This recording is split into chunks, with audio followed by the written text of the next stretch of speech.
RDC est une et indivisible. De la population et de tout le monde, c'est qu'il faut tout arrêter pour faire face à cette situation. Et que nous ferons de cette terre richement bénie un réel havre de paix, de prospérité et de progrès social.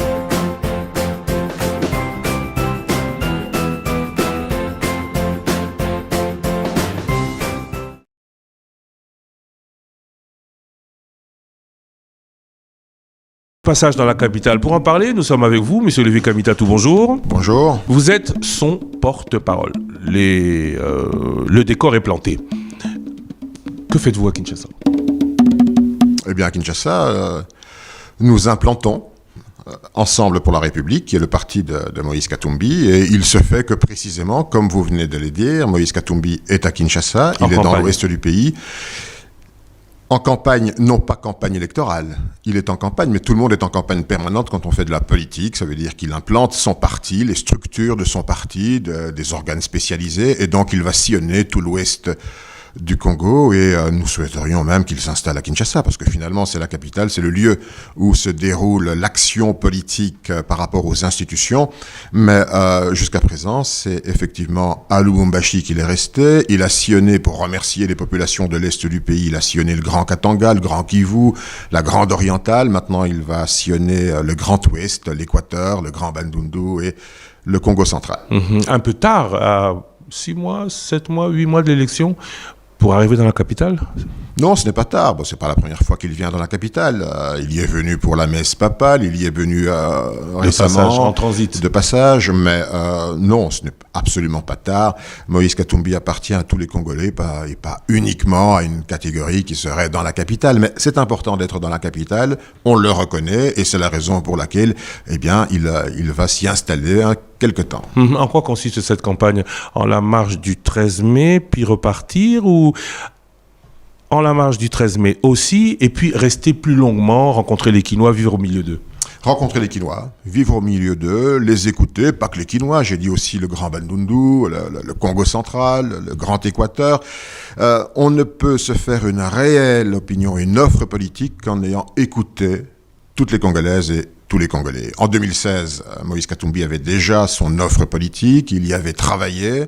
Maintenant, entre 2016 et 2018, vous connaissez les aléas de la vie politique qui nous ont conduit à une première transition et un exil. Maintenant, il veut se remettre à la page, écouter tout le monde, et à travers tout ce qu'il va entendre, partager la souffrance de la population et proposer des solutions pour l'avenir. En 6 mois.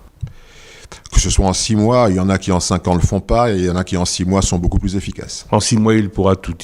Il aura attendu les 6 derniers mois pour tâter du pouls la réalité de la population de l'ouest de la République démocratique du Congo, ne jamais y venir sauf en transit, et venir avec son bâton, avec sa solution magique en 6 mois. Il n'y a pas deux populations au Congo. Il n'y a pas la population de l'ouest, la population de l'est. Il y a un seul Congo. La misère et la pauvreté frappent tout le monde indistinctement. Il ne faut pas être quinois ou luchois ou boyomé pour sentir la pauvreté, l'âpreté de la vie. Donc, il ne faudrait pas faire une distinction. À l'ouest serait différent de l'est. Toutes les Congolaises et tous les Congolais souffrent. Ils souffrent d'une pauvreté et d'une misère incroyable. Donc, à partir de là, effectivement, maintenant, il y a des particularités, elles peuvent être culturelles, de tradition, linguistiques. Eh bien, à partir de là, maintenant, c'est se faire une idée. Mais déjà, indistinctement, toutes les familles qui sont malheureuses le sont à leur manière. Et il faut écouter les gens, palper de ce malheur, pouvoir s'en imprégner. Moïse Katumbi est quelqu'un qui a vécu beaucoup de revers dans la vie. Il n'a pas eu une vie facile. Et les gens, quand ils sortent des vies difficiles, soit ils deviennent extrêmement aigris, égoïstes, soit ils expriment une très grande empathie, une très grande solidarité. Eh bien, c'est ça aussi, Moïse Katumbi. C'est une grande empathie avec la population. Vous croyez vraiment que la réalité de l'Est est la même que l'Ouest ? Quand on voit à l'Est, notamment dans le Grand Kivu, l'armée rwandaise sous couvert M23 tuée, on en parle depuis trop longtemps, vous me direz. Quand on voit au nord, ouest, le manque d'infrastructures, quand on voit à l'ouest, au sud-ouest, cette pauvreté dont vous parlez, mais quand on voit un réel espoir au sud-est, particulièrement dans le Lualaba, où depuis 2 ans, on voit ce qui n'a jamais été fait depuis l'indépendance. Ce qu'il y a dans votre constat, c'est que manifestement, quand le sang des Congolais est versé à l'est ou à l'ouest, c'est le même sang. Qu'il soit versé à Bankana, comme on vient de voir les images, ou à Menkao, ou à Kwamut, ou qu'il soit versé à Djougou, ou dans le Rutshuru, ou le Massissi, qu'il soit victime des inondations. Les inondations, l'eau et l'inondation, elles frappent indistinctement l'Est, le Nord, l'Ouest, le Sud. Et c'est d'ailleurs l'occasion pour moi de présenter mes condoléances. Moïse Katumbi l'a fait à travers un tweet, mais de présenter mes condoléances à toutes les familles endeuillées à Calais. Cette tragédie est terrible, et donc je sais qu'aujourd'hui c'est une journée de deuil national, et donc nous avons une pensée pour eux, et nous espérons que la puissance publique s'exprimera à travers une solidarité, une action agissante vis-à-vis à la fois des familles endeuillées et puis de toutes celles et de tous ceux, les victimes, qui ont tout perdu dans ces inondations. Je parlais particulièrement du sud-est. Récemment, un acteur majeur étranger, économique majeur de l'étranger, a dit ce qui se passe au Lualaba, c'est nouveau, ça n'a jamais eu lieu, et cela deviendra le baromètre, l'exemple à suivre dans une République démocratique du Congo qui se veut meilleure. Est-ce aussi votre avis ? Je pense que s'il y avait plus de transparence, plus de clarté, si chaque Congolaise et chaque Congolais avait du Lualaba au moins des retombées qui soient positives, et je l'ai toujours dit, à partir du moment où tout est concentré, toute la richesse de ce pays serait concentrée uniquement sur une province, dans un seul produit, le cuivre, un seul secteur, les mines, ça va changer quoi ? À qui ? À personne. Si les recettes restent uniquement entre les mains de votre grand opérateur économique, qui fait du cuivre ou du cobalt ou des minerais stratégiques et qui est heureux des super profits qu'il peut faire, je dirais bien, grand bien lui fasse. Moi, ce que j'attends, et ce qu'attend Moïse Katumbi, c'est que ces richesses du Lualaba profitent à la République démocratique du Congo, à ses 100 millions de Congolaises et de Congolais. Le Lualaba n'est pas en République démocratique du Congo. Ce qu'on disait surtout, ce sur quoi je voulais surtout vous amener, c'est que jamais, en 60 ans, on a vu ce qui s'y passe maintenant. Entendez, avant, ceux qui sont passés là-bas n'en ont pas fait autant. Est-ce qu'aujourd'hui, le Lualaba, même si ça se passe comme vous dites, vous le regrettez, ne peut pas être un exemple de ce que la République démocratique du Congo devrait être ? Je reviens à vous pour dire ce qui s'y passe, on n'a jamais vu ça auparavant. Je viens du Katanga, les écoliers ne s'améliore pas, la vie d'un écolier ne s'améliore pas, la vie d'un Katangais n'est pas meilleure aujourd'hui qu'elle ne l'était hier. Il y a un très grand désespoir, une très grande pauvreté. Bien, tout ce qu'on attend maintenant de cette croissance qui est concentrée dans un seul secteur, qu'elle soit beaucoup plus inclusive, qu'elle ne soit pas simplement 5 compagnies minières qui payent les taxes et qui enrichissent un peu le trésor. On veut que ce soit réellement une croissance largement inclusive. Il n'y a pas de miracle au Lualaba, il doit y avoir un miracle congolais.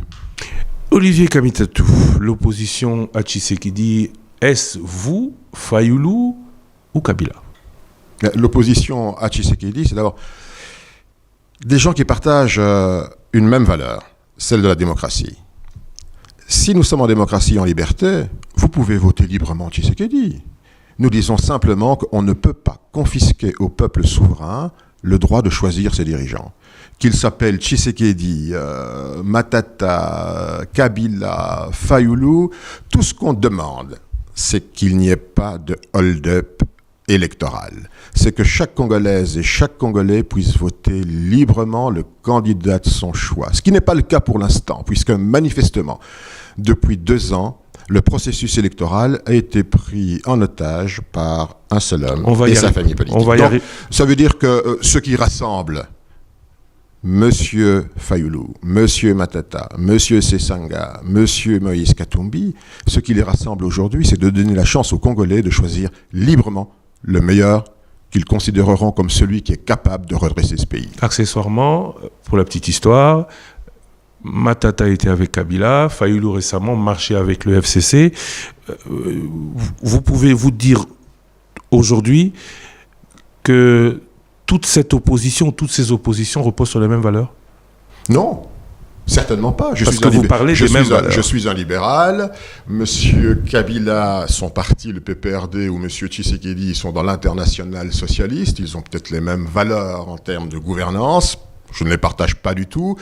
Je vous ai dit, ce qu'il y a de suprême ici, c'est une vraie démocratie associée à la liberté. Il y a des démocraties, même la Russie est une démocratie. Est-ce qu'on ne vote pas en Russie? On vote en Russie.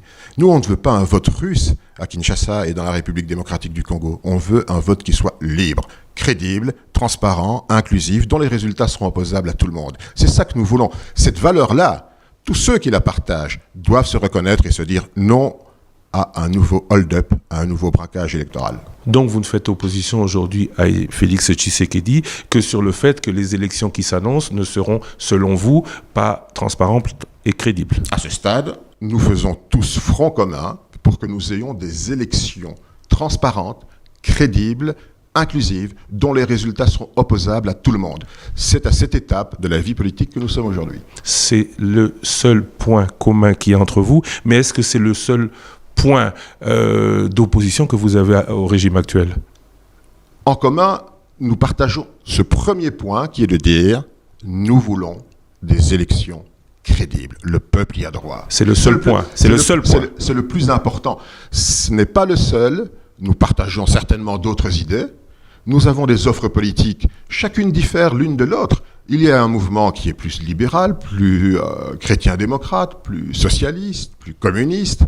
Nous verrons à la faveur des programmes des uns et des autres ce qui nous rapproche. Nous ne sommes pas dans une approche programmatique à ce stade. Nous voulons simplement, puisque le processus électoral devait démarrer le premier jour du mandat de Félix Tshisekedi, pour aboutir le dernier jour de son mandat et pas un jour de plus, il a 5 ans pour le faire. Et ça, c'est la Constitution qui le dit. La première valeur qui nous rapproche tous, c'est le respect strict des dispositions de la Constitution. Et sur cette base-là, qui est la loi fondamentale, adoptée par 86% des Congolais, nous sommes tous d'accord.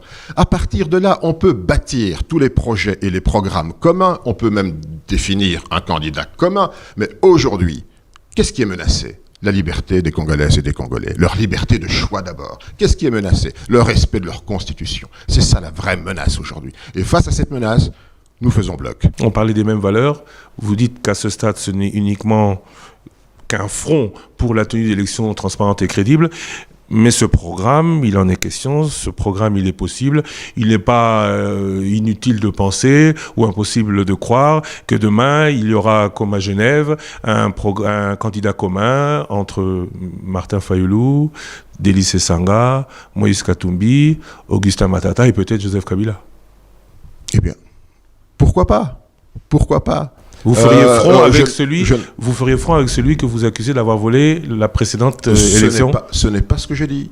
On peut faire. Vous avez dit pourquoi pas? Pourquoi pas? Je n'ai pas cité des individus. J'ai parlé d'une démarche. J'ai parlé de programmes communs. Je n'ai pas parlé des individus. Il y a des individus qui ont des comptes à rendre à la nation, à leur électorat, et on verra comment ça va se passer. Mais en termes programmatiques, vous savez, les chiffres, les documents. Bah écoutez. Derrière ça, ce sont des plumes, ce sont des gens qui se mettent d'accord sur tel scénario d'avenir. L'avenir du Congo, nous le voulons un Congo fort, puissant, uni, prospère, apaisé, à l'intérieur, à l'extérieur.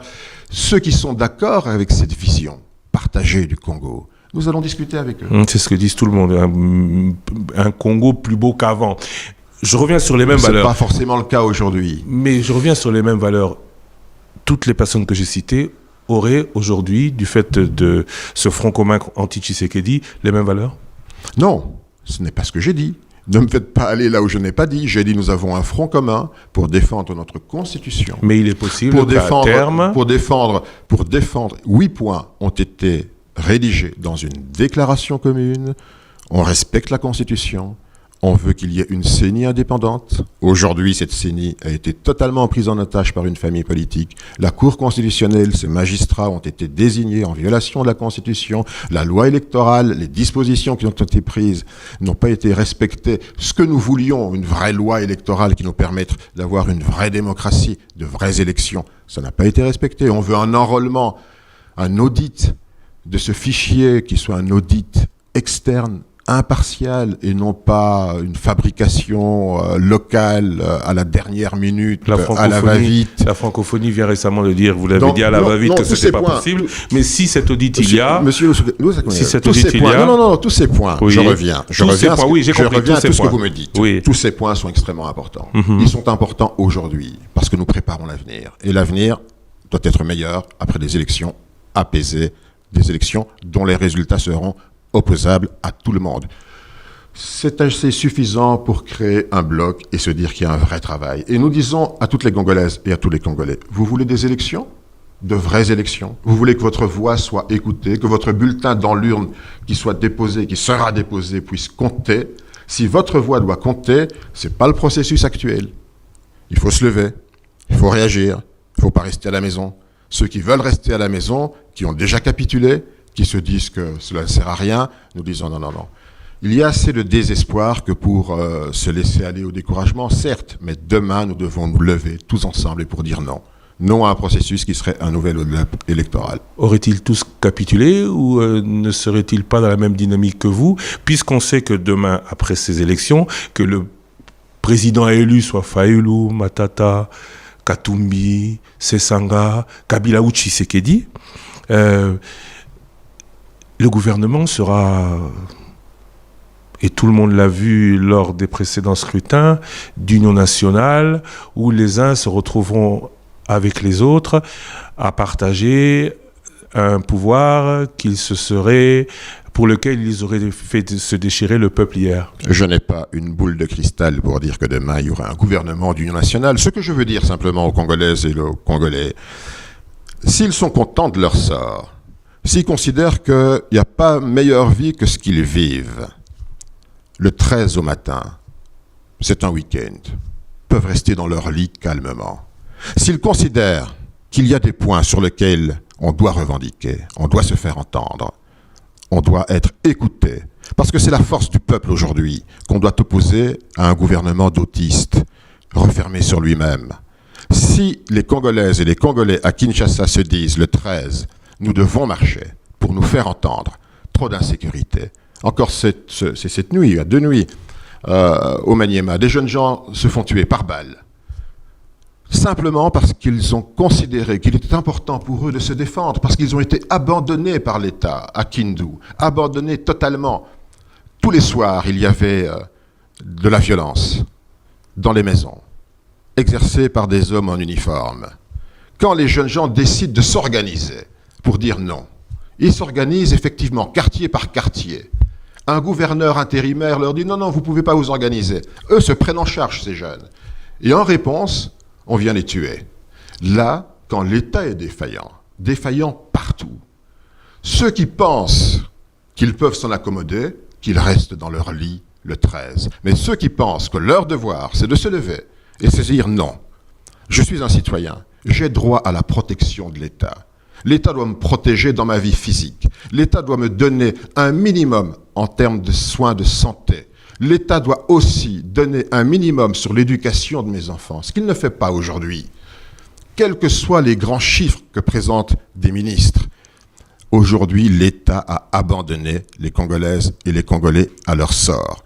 Ceux qui disent non à cela, non à cette démission, devraient être avec vous le 13 dans les rues. Ils ne sont pas avec nous, ils sont d'abord avec eux-mêmes. Parce que ce que nous voulons, c'est que le pouvoir revienne à la portée du peuple congolais et qu'il s'exprime clairement. Et je pense que le 13, beaucoup de jeunes particulièrement s'exprimeront clairement ce jour-là. On n'en doute pas, mais ils ne s'exprimeront que pour peut-être une refonte du processus électoral. Je parlais de votre offre politique. Qu'est-ce qui fera que certains devraient ou non sortir le 13, au regard de l'expérience politique des 20 dernières années qu'ils ont, que ceux avec qui ils vont marcher sont leurs solutions pour des lendemains meilleurs? Monsieur Lusakweno, ce n'est pas une marche de propagande. On ne demande pas une marche partisane. On demande simplement une marche populaire, citoyenne, pour dire non. Non à l'insécurité grandissante, partout. On meurt partout. Le sang des Congolaises et des Congolais, des femmes, des vieux, des jeunes, des enfants. Le sang est versé partout aujourd'hui. L'insécurité est générale dans ce pays. Pour dire non à la misère, la faim. Vous-même, vous voyez les difficultés que nous avons, même pour rejoindre votre studio ici ce matin. quand ce ne sont pas les délestages qui certainement doivent vous préoccuper, comme tout le monde, pour dire non à cette misère grandissante. 27 millions de Congolaises et de Congolais souffrent de la faim. Et ça, ce n'est pas possible dans un pays qui se dit pays solution. Mais vous ne marchez pas pour, nous disons, vous ne marchez pas pour lutter contre la faim. Vous n'avez jamais appelé, les hommes politiques ne lancent jamais d'appel pour marcher contre la faim, pour marcher contre la guerre. Ils ne parlent que de marche pour que demain, le choix de leur candidature ou de leur posture soit le mieux avalisé au regard de leurs intérêts et non pas au regard des intérêts du peuple. Absolument pas. Absolument pas. Ici, on dit non à l'injustice. Ça veut dire la misère. Vous venez, on nous cite toujours des chiffres. Nous serions, et vous l'avez dit, le loup là-bas, c'est formidable, il y a des milliards. Non, j'ai pas dit que c'est formidable. Non, vous nous avez dit c'est un exemple pour la République. J'ai dit que c'est. Vous l'avez dit. J'ai dit que c'est mieux qu'hier.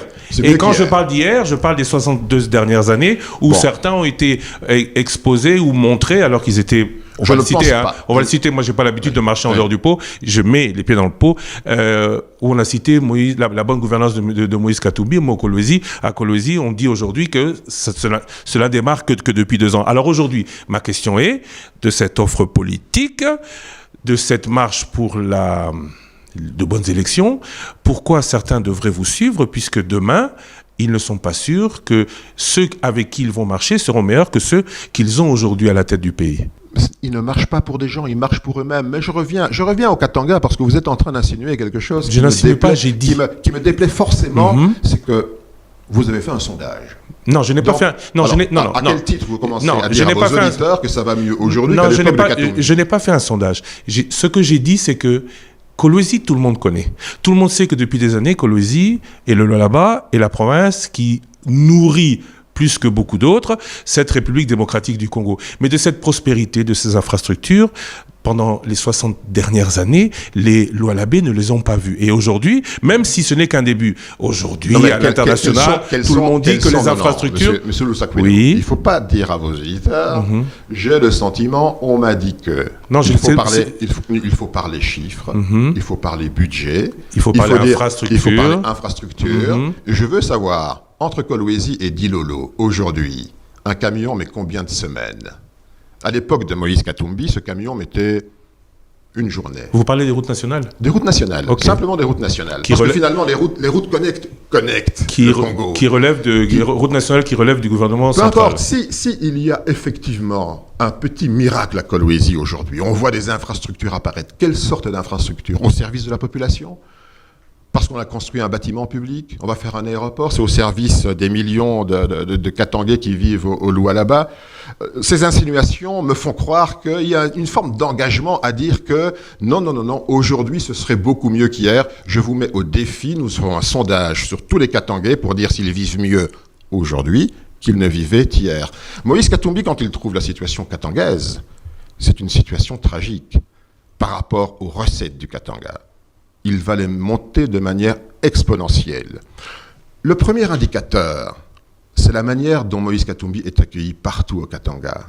Ça, c'est un indicateur qui montre s'il avait échoué, s'il n'avait pas travaillé, s'il était resté sur des acquis simplement des mines, aurait-il cette popularité qui fait si peur aujourd'hui à ses adversaires politiques? Je ne crois pas. Vous l'avez dit que Moïse Katumbi a un esprit de vainqueur. Le gouverneur, président du tout-puissant Mazembe, a montré que c'était possible. Là, personne ne le lui enlève. Mais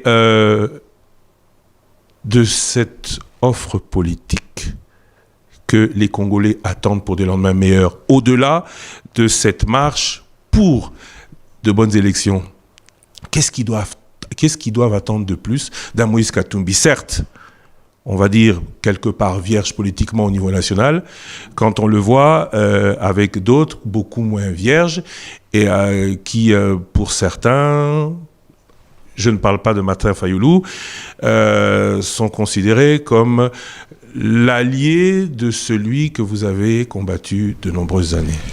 Qu'est-ce qu'ils peuvent attendre? Écoutez, d'abord, il faut faire l'état des lieux, l'existant. Quand on sait où on est, on peut se projeter et dire, voilà, avec moi, ça peut être meilleur demain. Je relisais récemment un rapport de l'ODEP. Il faut parler chiffres, parce que finalement, l'ODEP, qui est quand même une institution de la société civile assez sérieuse, a fait l'analyse des dépenses sociales les 3 dernières années, 2020, 2021, 2022. C'est exactement, à peu près, l'union sacrée.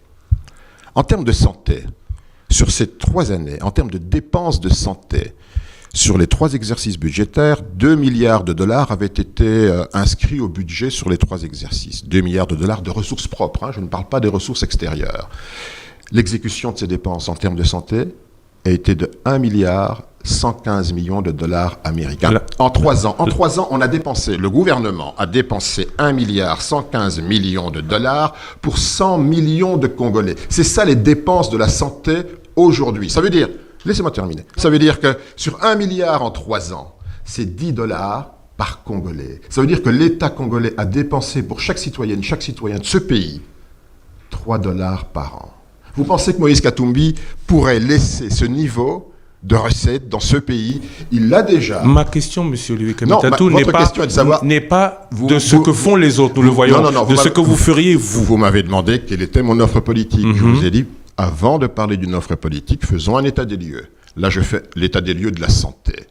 Le gouvernement a dépensé 1 milliard en 3 ans pour soigner de manière universelle tous ces Congolais. Moïse Katumbi dépenserait combien? Aurait dépensé combien?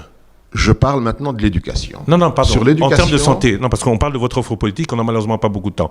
Le gouvernement n'a dépensé qu'1 milliard, Moïse Katumbi en aurait dépensé combien?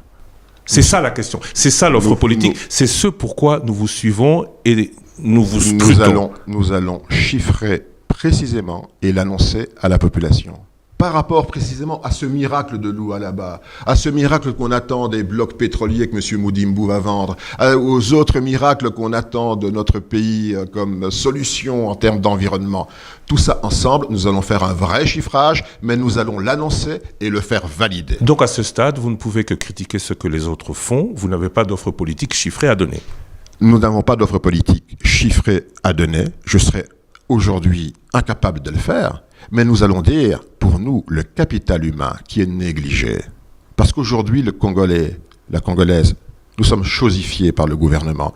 La première priorité de Moïse Katumbi, c'est d'abord de valoriser le capital humain congolais. Et la valorisation se passe non pas par des promesses fallacieuses, on ne va pas détruire le système scolaire congolais sous prétexte de faire de la gratuité scolaire. On ne va pas annoncer la couverture de santé universelle alors qu'on donne 3 dollars par an. On ne veut pas mentir. Moïse Katumbi est quelqu'un qui est très réfléchi. L'offre politique qu'il donne et la parole qu'il donne aux Congolais, ce qui n'est pas le cas des pouvoirs aujourd'hui, est une parole sacrée pour lui. Et on l'a bien compris. Quand on donne sa parole, on la respecte. Et c'est pour ça que je ne peux pas dire aux Congolaises et aux Congolais, au lieu de 3 dollars, Moïse Katumbi fera 10 dollars, 20 dollars. Je ne peux pas le dire. C'est exactement le mépris qu'a affiché M. Nicolas Kazadi hier en disant, tiens, Kamitatou, qu'est-ce qu'il pense? Qu'on va donner 20 dollars comme ça à tous les Congolais? Non, ce n'est pas ça, être un grand ministre. Quand on veut donner 2 milliards supplémentaires au Congo, on aménage les routes. On donne les conditions du travail aux Congolais. Le Congolais n'attend pas la mendicité de personne. Le Congolais veut travailler. Donc on restaure. On a bien compris, M. Kamitatou. On a bien compris, M. Kamitatou. Oui, mais à ce moment, depuis que je vous ai posé la question, je n'entends que la critique des autres. Vous avez dit que nous devons vous attendre pour avoir une offre politique chiffrée, et nous vous inviterons donc, dès que vous l'avez, c'est pour bientôt? Évidemment, c'est pour bientôt. C'est pour bientôt? Je pense que nous aurons cette offre politique chiffrée au plus tard, fin juin. Parce que je pense qu'à partir du moment où la candidature de Moïse Katumbi a été mise sur la table, nous travaillons en équipe, nous travaillons sérieusement et nous allons vous donner ces offres chiffrées. Vous avez beaucoup parlé des Congolais. Que dites-vous à ces Congolais qui, à l'Est, subissent l'occupation du Rwanda? Certains vous reprochent, comme les Occidentaux, pour certains, notamment la France, de ne jamais avoir ouvertement condamné le Rwanda. Pas plus tard qu'il y a 2 jours, on l'a dit de manière très claire. Il y a 2 jours. Très claire. Il y a 2 jours. Simplement, ce que nous voulons, on ne veut pas mettre de l'huile sur le feu. Vous aviez un grand ami. Vous êtes si proche de tout ce qui se passe bien dans le pouvoir. Vous avez de grands amis. Parce que non, il y a une forme d'engagement dans ce que vous dites. Eh bien, nous ne voulons pas ajouter de l'huile sur le feu. Nous avons dénoncé le Rwanda, nous avons toujours soutenu la FARDC, nous avons donné les solutions contre l'existence des groupes armés, nous n'avons jamais été complaisants vis-à-vis de qui que ce soit. Les frontières du Congo, elles sont inviolables, ces frontières sont intangibles, la souveraineté et l'intégrité du territoire national, nous la défendrons avec tout le monde jusqu'à la dernière prunelle de nos yeux, nous y tenons, nous y sommes attachés.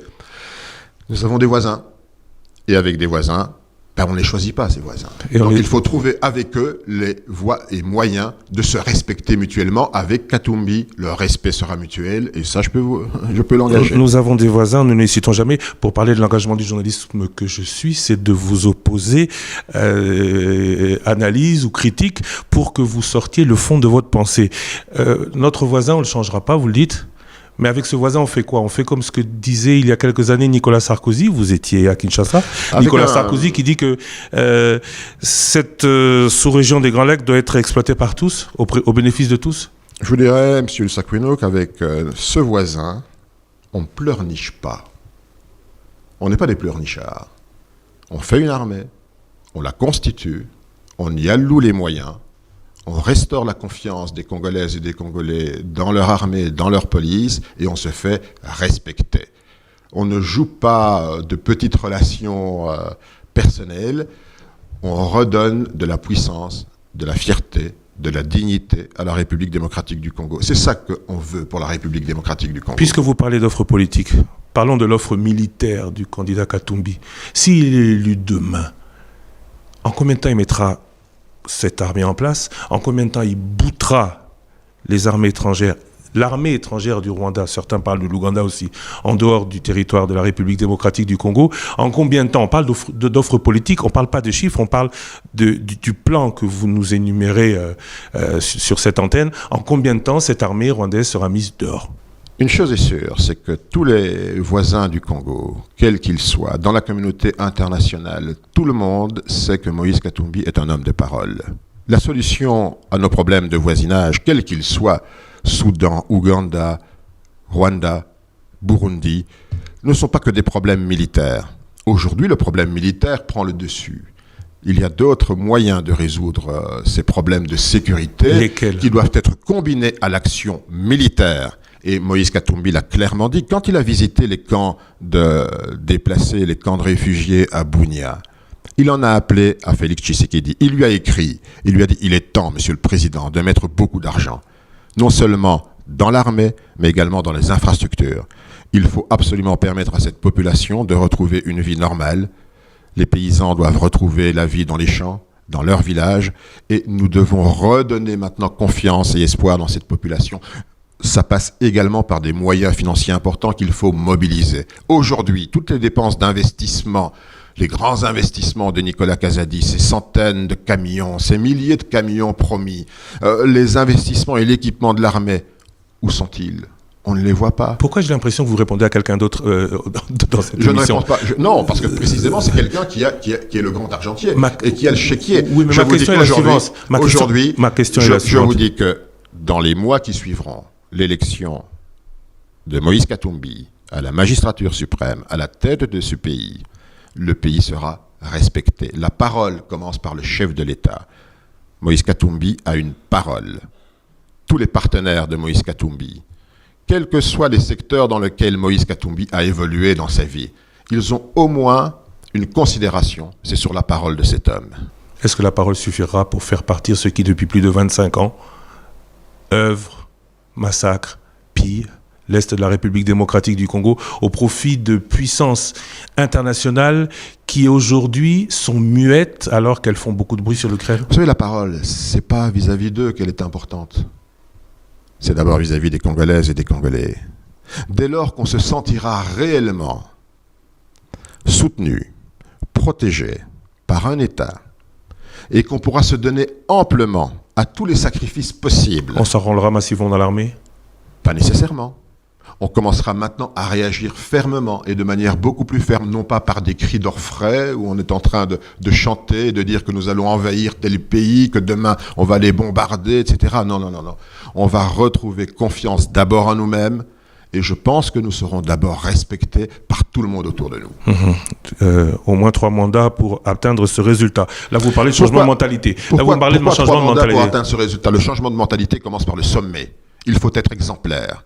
Moïse Katumbi veut un État exemplaire, il sera un chef d'État exemplaire. Et je n'ai pas à critiquer. Aujourd'hui, vous n'aimez pas ça. Non, critiquer. Non, vous venez de me dire, mais vous ne faites que critiquer ce qui se passe aujourd'hui. Non, je ne donne que l'état des lieux dans lequel vivent les Congolaises et les Congolais. Donc, je m'abstiendrai de critiquer le train de vie du président de la République et de ses amis. La critique est la bienvenue sur nos antennes. Aujourd'hui, nous ne vous avons pas invité pour critiquer les autres, mais pour nous parler de votre offre politique.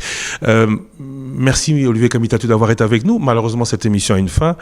Vous avez récemment dit que la constitution de 2006 c'était une bonne constitution, était, en tout cas pour le référendum, le meilleur scrutin jamais organisé en République démocratique du Congo. Mais cette constitution, nous étions tous à Sun City, est un consensus d'après-guerre qui a fait, et certains l'avaient regretté à l'époque, la part belle aux rébellions.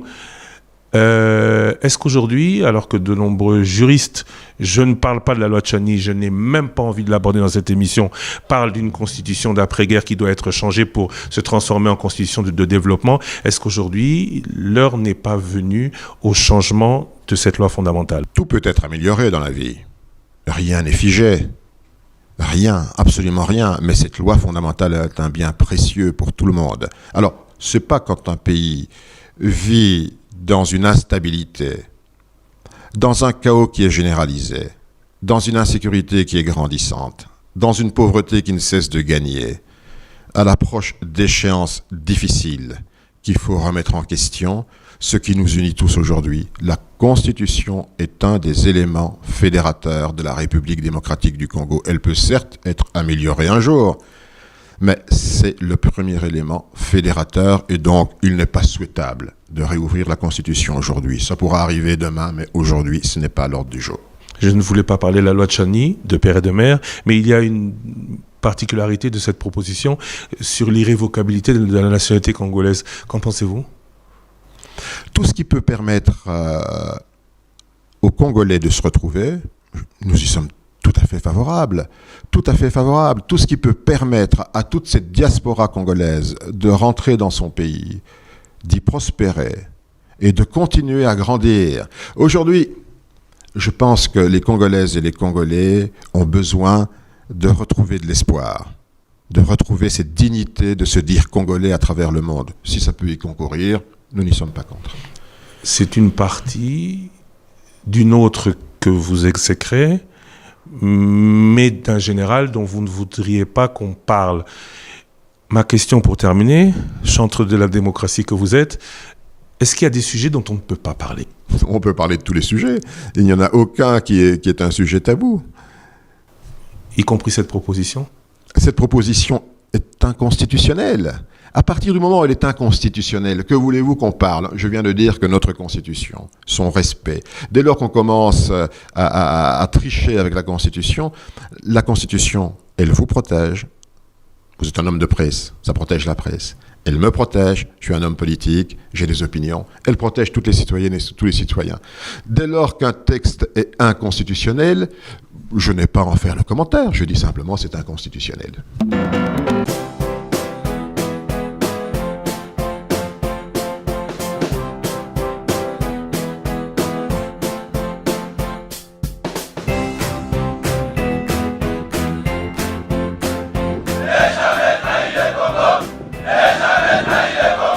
La RDC est une et indivisible. De la population et de tout le monde, c'est qu'il faut tout arrêter pour faire face à cette situation.